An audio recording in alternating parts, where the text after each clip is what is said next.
I'm excited to introduce Ian McDonald. Ian is the artist in residence and area head of ceramics at Cranbrook Academy of Art in Bloomfield Hills, Michigan. He is also taught at San Francisco Art Institute. Ian has exhibited his work throughout the U.S., Europe, and Japan.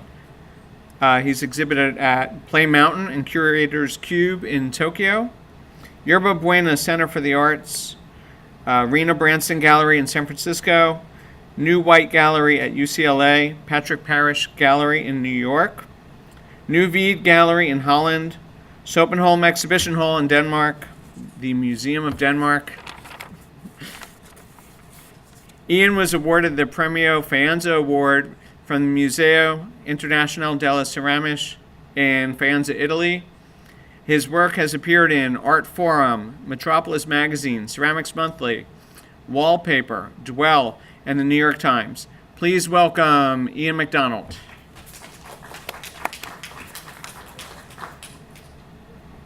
Thanks, Ed. So I was told about the mic. Can you all hear me from here? Not to get too close to the mic, I was told. So thanks for coming and thanks for having me. It's been great to be in the studios yesterday, and I'm looking forward to more time upstairs today in that incredible space.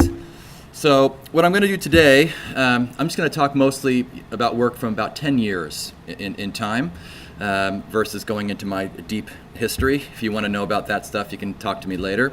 But I'm mostly just going to go about 10 years here, starting about 2008 onward. And I'm also going to be showing you some images of my work next to, in the same slide, work that's in progress. And I think that will help to illustrate the type of artist that I feel that I am, which is a studio practitioner, someone that really finds his ideas in the studio, in the making. And I'm also going to advance through some slides very quickly. They might not be up on the screen very long because I have a number of slides, but so in interest of time, I'll be advancing the slides very quickly, but also because I think that also further sort of illustrates my ideas and the way that I work in the studio in terms of I tend to make a lot of things, and I don't labor on too many things at one time. So for me, it's a little bit of a numbers game. So I'm going to be doing that. So I'll start really mostly here about 2008. This is an installation I put together in 2008 with my gallery at the time. And to give you a little bit of a background in my history, I do come from a sort of pottery background. When I was maybe a teenager, late teenager, 18, I started working as apprentices to potters, and I thought that that's what I'd do. I'd really get into production pottery. And so a lot of my work still today, I still feel comes from that place, comes from a place of thinking about the ethics of a studio pottery, the economy of form, economy of time, economy of materials. These are still things that I think about quite a bit, but I try to now apply them to sculpture. So in this case, and as I mentioned just a second ago, the idea that I don't labor on one thing for very long, part of that has to do with my belief that there is no, in the collapsing of the hierarchy of materials, especially in my studio. The idea that everything kind of exists on equal footing. So even today, when I'm up in the studio doing a demo, I may cut a very small part out of something, and that may become a very important part of something later. I'll keep things for a long time. I'll show things that I've had in my studio for 3 years. For some reason it might make sense. I'm not against the idea of pulling something out of my house that's been sitting around for a long time and thinking, that makes sense now, and moving it out. And I'll show you some of these ideas later on. So the idea in this exhibition was to put everything in one central place. So the entire exhibition, all of the objects sit on one central platform. So it's not it's kind of taking away the idea of space and not thinking about each object being separate that we sort of navigate through the exhibition, but rather everything is on one central platform, sort of collapsing the idea of hierarchy, slightly different view of it. And I was making all these objects. So in my mind, the support or the table it sits on, the vitrine that it sits, that it might be in, all these things are sort of symbols, symbols of the museum. Something that's behind glass becomes valuable. Something that we find in a flea market might be considered less valuable. So, but all these things for me, I tend to sort of put them all together. And so that's why I was using some of these more museological ideas in terms of vitrines and objects like that. The entire exhibition really started from this particular tile, and it's a military tile for like military transportation, and it was this and their slogan was ubiquitous, and I just thought that was an incredible way to think about transportation, and for me, it was a way of thinking about design. At the time, I was thinking a lot about, everything had to be designed at some point. We no longer could have a trash can. The trash can had to be somehow engineered. It had to be maybe a clear blue plastic, and it had to be something other than a functional object. So this idea of the ubiquity of design, all the way down to designing, purple and chimeneas, and I was, trying to think about history and unearthing of objects. So these are, the object on the right is like a geode where I was growing crystals. So I'd make an object in my studio. I'd bury it out back in my studio for a couple of months, then dig it up, and then I was growing crystals on it, kind of trying to cheat history in a way, and thinking about the idea of unearthing something as being very valuable. These are other objects where, I consider this to be a sculpture. I always have. It's not the kind of thing where like, oh, I really like the object that sits in the middle. For me, they're all been designed as one sort of powder-coated steel, kind of matching glaze color, the idea of collapsing the support and the object. This was a further exploration of this idea, another exhibition called From Darkness to Light that was all based on another military slogan at the time. This is again probably 2008. This place, Mount Testaccio in Rome, they thought it was a mountain, but when they actually finally decided to excavate it, they realized that it was not a mountain, but it was a dump site of amphora, from Roman amphora, from shipping olive oil, like during the Roman Empire, and they would just ship it in one location, or they'd ship it one direction, and they couldn't clean the objects, and so they were smashing them, and they were just stacking it up on this mountain. So it was like this strange idea of manufactured obsolescence, which again we all talk about a lot in thinking about design. And I'll just clip through some of these objects. Sort of a meteor type object, thinking about unearthing, and objects that might be of value, sort of the lion's head symboling virtue. So all these things I'm making too, which is something that comes back in a little bit here. So after I started, this is moving a little bit to maybe 2009, I think, and I started to move away from these larger installations. I was kind of tiring of working that way. And I started working in what I was thinking of as kind of arrangements or suites of arrangements. And so, again, in this case, this is all one sculpture to me, all existing on this one sort of unified platform. I would make a bench, and I'd make these objects. And so for me, it was kind of about arranging. And I was starting to think about, interior arrangements or interior design, things like that. And I started moving towards what I was calling all-in-one units. This is something that I stuck with for kind of a long time. And I started making these particular sculptures, which were really, since I was thinking about these larger installations that everything mattered, sort of every object was important, I started thinking, well, maybe I should really amp that up in some way, or maybe I should really make these sculptures or these objects have some consequence. So in this case, the entire sculpture is hanging off a single coat hook. So the piece actually moves around. And so now, instead of just thinking, well, an object might have some sort of importance in terms of what it references, its physical weight became important. So this, if I took any of these objects off, the entire sculpture would fall apart and things would break and I would lose objects, and which I did many times, putting these things together. But I wanted everything to count, not just conceptually, but physically. So I made a number of these objects for this exhibition, all existing on one coat hook. And again, thinking about furniture, so I was having very large, these are, I don't know how if they're large to, they're somewhere in this piece is probably somewhere 8 feet tall or something like that. So they're taller than me. They're all around that same scale, somewhere in the 5-6 foot range. And again, thinking about the all-in-one unit. So for me, this was this idea of the ubiquity of design again, that I would make all the decisions for you. I would give you the shelf. Seth and I were talking about shelving last night. I would give you the shelf. I would give you the object. I would give you the sculpture, and it would all exist as one. You wouldn't have to make any decisions. So I would kind of thinking about decoration, but I was solving a lot of those problems myself.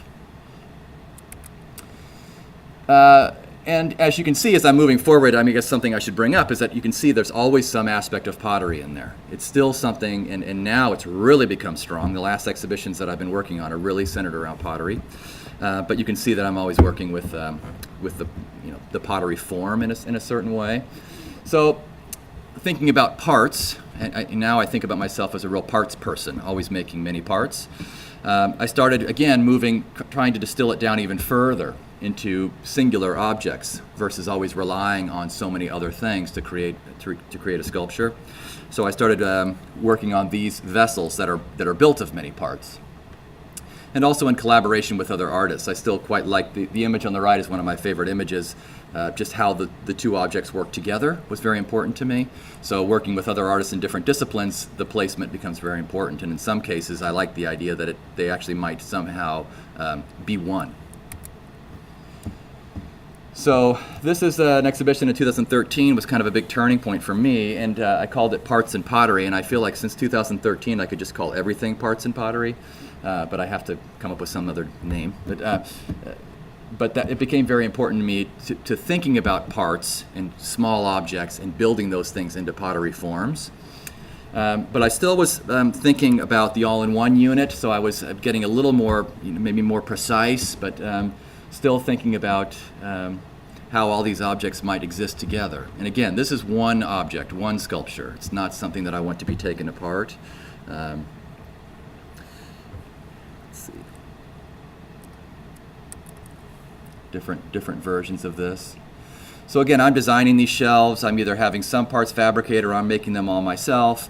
And this is something that continues to come back into my work quite a bit.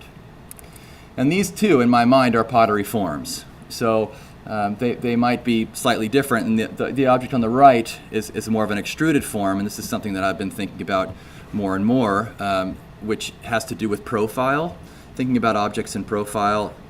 So obviously you can see, like with an image like this, we take the photographs from the side. For some reason in the studio now, I work with a wheel that's low in the throwing stage, but I have a wheel that stands up quite high, almost to my chest height, when I'm trimming and assembling things, because I want to see them in profile. I don't actually want to see them top down. And again, this piece here is probably made of maybe 10 or 12 parts. So it's making many parts in the studio, cylinders, certain shapes, chopping them up, and you'll see a little bit more of that in a second. And so this is where I'm starting to kind of get back into the singular object and thinking about pottery. I also think about objects in certain ways. Glaze is one way that I seem to unify a lot of objects. And in many cases, I consider I don't have a lot of titles up here because I don't often title the work. The work is usually kind of just a description of what it is. And in this case, they're just studio objects, so I talk a lot about the studio object, which is where it is, how it was, how it came to be. These are all extruded and thrown forms, assembled.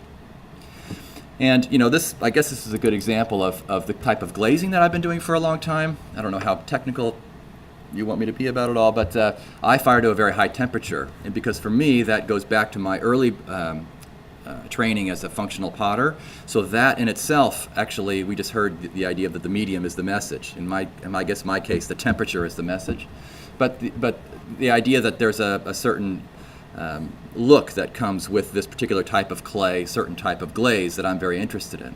And I also like the idea that I want these objects to feel very hard. We talked about this last night, early afternoon, about the certain quality of surface that I'm interested in, and the high temperature seems to accomplish that. I'm now working on some objects at a lower temperature, and it's odd for me to look at those objects and see the surface change. So these are all profile objects, right? So I still see them as thinking about the pottery form, a certain side of things, and so for me it's just another way to approach the object. So rather than everything always being round or everything always having to come from the spinning device, the wheel, this is a way for me to kind of break free of that a little bit. And now these things you'll see, I think in a little bit, they start to join together. And these are the objects that I've really been stuck on now for a while, which I call shade vessels. And we were talking about this yesterday in the studio also. What that means to me is that one, they're based on lamp shades, they're based on lamp forms, but they also cast a certain type of shade. And so I've been really working these pieces for a number of years now. This is probably 2015, so I guess where are we? 18? So I've been working on these for 3 to 4 years now, something like that. So I'll jump forward to a small, which was kind of funny for me, someone who doesn't like to have a hierarchy of objects in the studio. There was a time when I was asked to start designing objects, actually, and I don't have a design background. I don't have a design training in that way. So I was asked to start designing objects for certain exhibitions. And so I said, okay, what I'll do is I'll have my couture line and I'll have my ready-to-wear.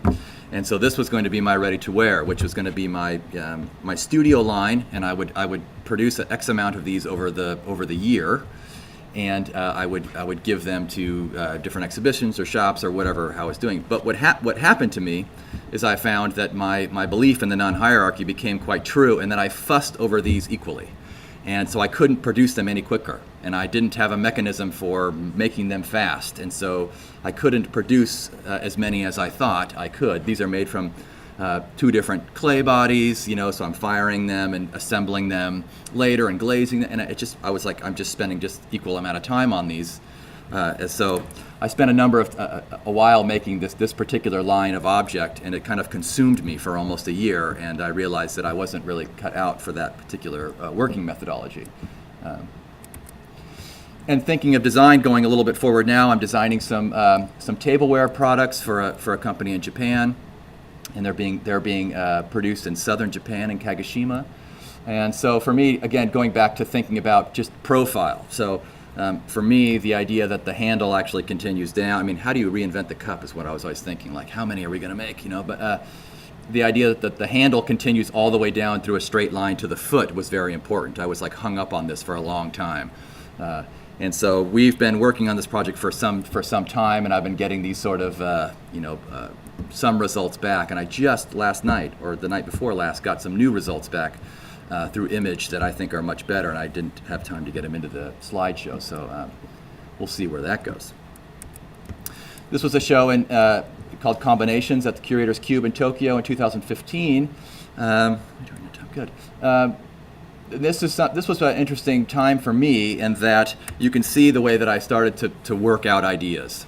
So this would be like a studio image for me, a time in the studio where just everything starts to really pile up, and you can see in a way how some objects that are in process, how they may end up in the finished result. So in some cases now I'm making these forms on this image on the right that has a very high shoulder or a very long, flat, broad shoulder, which for me becomes a sight. I'm not sure what I'm going to do with that sight yet when I'm making the object, but I think something will happen there. So there's a lot of time of sort of like a riffing in the frame, which I'll get to in a second. Other objects. And this was the first time I started showing some of my experiments. And so now I have a show coming up January that opens at the Cranbrook Art Museum. And because my studio now at Cranbrook is connected to the museum, like literally connected, we're working on a project where I'm just going to work up till the deadline, and they're just going to come over to the studio and just start taking stuff, which seems very interesting to me versus thinking about a finished process and all this sort of high detail. I kind of want to see what I can produce in the amount of time I have, and then we're going to go from there. So I've been calling this the parts archive, and so I keep a lot of these parts. I just have boxes of parts. I just looked at that object on the far your left. I still love that object for some reason. It's it's only 12 inches long. It's something that really speaks to me in some way. I've continued to make a few wall type objects. And again, thinking about pottery and sort of the extended foot. This might be double-walled bowl with extended foot. That would be kind of the title of these objects. And I make them quickly and move through the process very quickly. Continuing to work on these objects from 2015. These are some of the taller versions that I was making for a company in Berlin at one point. So these are much taller, maybe somewhere in the 22 inch range. And I've continued to work on a number of these sort of, sometimes I'll do small commission projects, but not that often. This was the show that I had at my gallery in New York, Patrick Parrish, called Index, Thumb, Index, and it's really it's the idea of how when we look at things, we try to make a little frame for ourselves to see. And it's the idea, as we talked about yesterday in the studio, that the frame becomes a place for me to play in. So I try to create a system where I can get as much variety within that frame. And one other thing that I was very interested in at the time, and still am obviously, is the idea of the channeled view. So as I talked about a little bit, the idea we're looking at things in profile. I like the idea of Japanese gardens, where one idea behind a Japanese garden is this idea of eliminating the sky in this case. So you have a very channeled view. So you're going to be focusing and meditating on one specific thing. And this was very important because of the arrangement of the gallery, where, which you'll see in a second, there's a long wall shelf. So viewers are not going to be able to get behind it to see the back side of the object. So I started thinking about, well, if they can only see it from one side, then I should make that a channeled view to where they'll experience everything from that one side. And again, this is sort of what the studio looks like as I'm building things up, objects around everywhere. See how finished objects and objects in process. I do spend quite a bit of time. Seth asked yesterday if I do a lot of drawing, and that I don't spend a lot of time drawing because I find that I need to see it in reality. So I say to my students a lot, I don't like vaporware, which means like I don't want to sit around and talk about what ifs. I just kind of want to see it. I kind of am evidence-based. So I spend a lot of time moving things around in the studio. And so you can see as objects pile up in the bisque stage, sometimes I just keep going. You know, I don't get locked down into things too much into individual objects. I tend to want to move around pretty quickly. And this is the arrangement of the exhibition. That's a very blown out image, and you can see this long shelf. I mean, it spans the entire gallery. It's like 50, maybe 50 feet long or something like that. And so that was very interesting to me, the idea that you would just line something up like an assembly line, that you wouldn't be separating objects in the same way.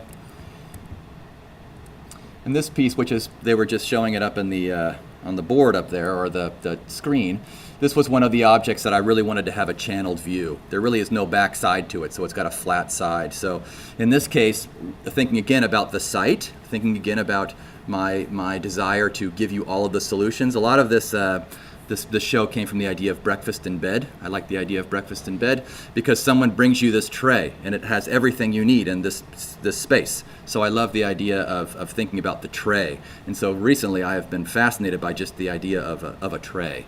And so these are the sort of tray objects that they all exist as one unit again. These are powder coated, laser cut steel and to match the objects. Very small tray arrangements. Suites of arranged objects, again, the pottery form, shade vessels, various different versions of that, cutting things apart, putting them together. You can get a sense of this is kind of, I was saying also yesterday, I work in a range of clays. I don't really have a particular thing that I stick to, so I maybe work across a range of 5 different clay bodies.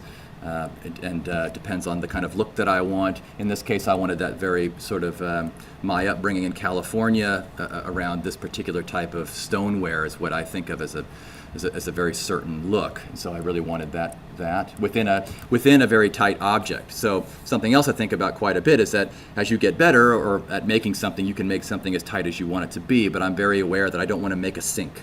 I'm always like, don't stay away from making a perfect white object. So I want this surface to be hard, as I talked about, and I want it to also feel kind of warm. So that kind of counterbalances, in my mind, some of the tightness of the form, and it also, gives me a sense of that they are a handmade object. They're unique objects. We talked about this. None of them are cast. They're all thrown, which allows me variety.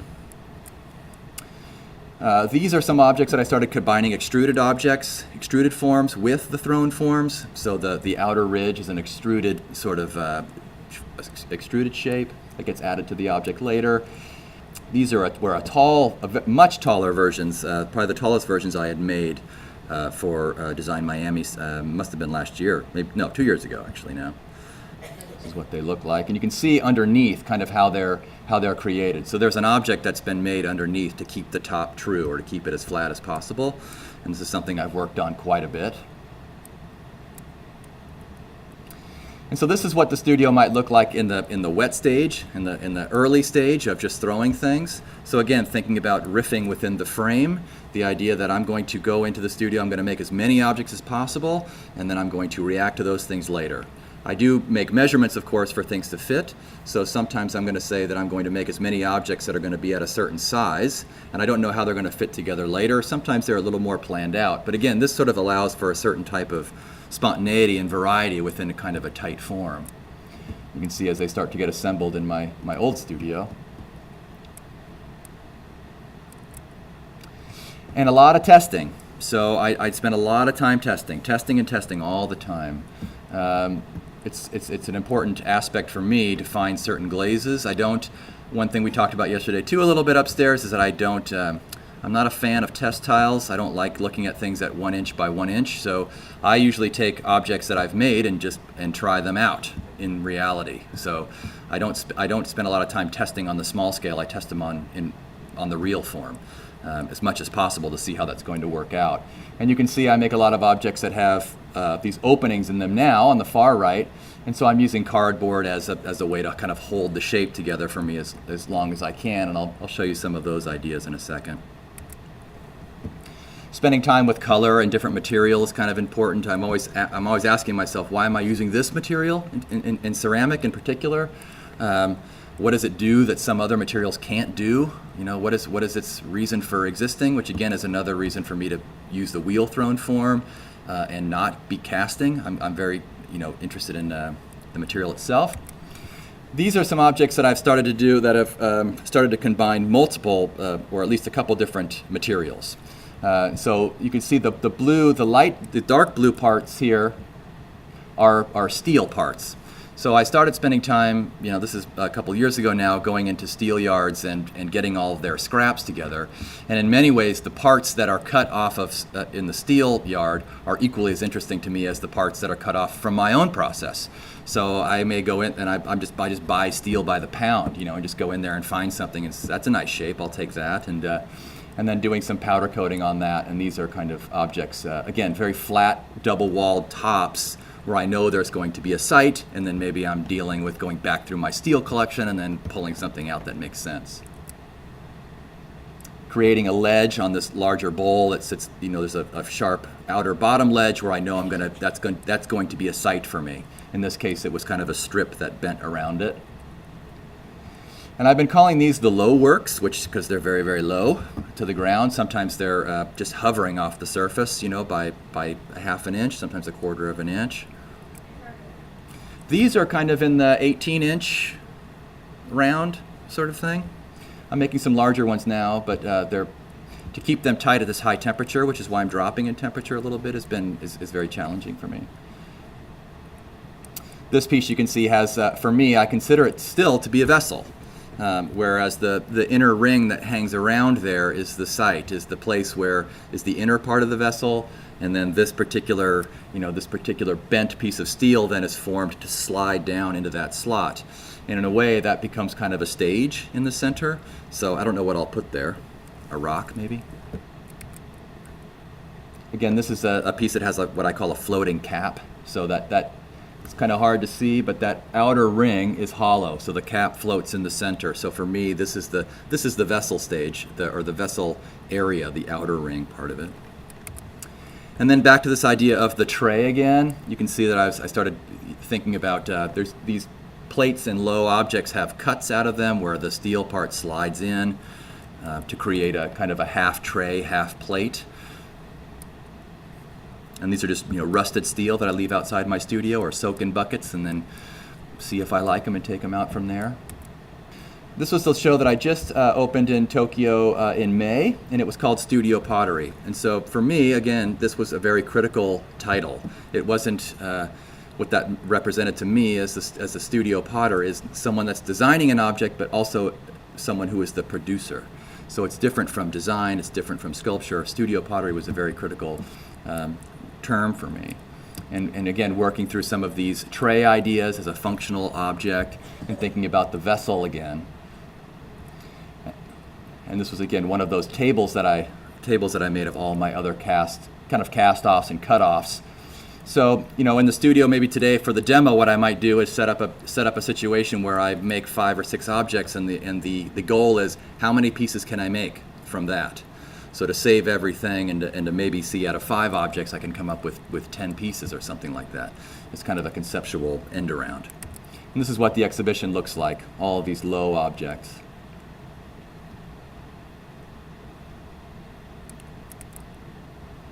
Again, more tray objects with the cuts out of them that they fit with. And these are actually kiln shelves. On the top left, I've been finding that I can get really good results by just glazing straight kiln shelves. So now I've been glazing some larger kiln shelves to make tiles. To save old kiln shelves that are destroyed, I can cut them up and I can find something new for them. And again, you can see here with the combination of steel parts and ceramic parts on these ledges. So for me, I love this idea of the top flat ledge that I'm going to spend time with at some point to create these particular objects. More low objects with the extruded ribs.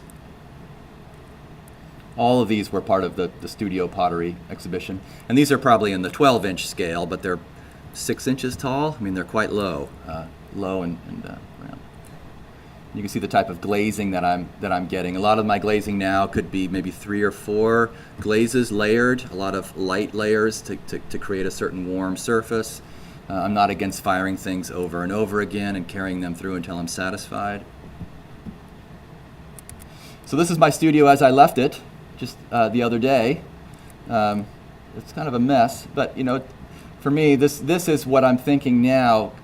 As I'm making things in parts, I'm starting to assemble them later versus assembling them in the wet stage or in the leather hard stage even. I'm starting to assemble them in there after they've been fired, and so I'm carrying parts through all the way to their finished stage. And now I'm finding that I'm deciding not to put them together sometimes, that the object, again, is working without it needing anything with it. So in this case, I think I'm moving towards thinking about this as an exhibition strategy. And I talk about this a lot, that the process would reveal the formal presentation. So rather than making something and then taking it someplace and saying, oh, now I'm going to change from my working methodology to come up with a different type of installation, it's the idea that it all bleeds together. And so the way that I work is the way that I will show it over time.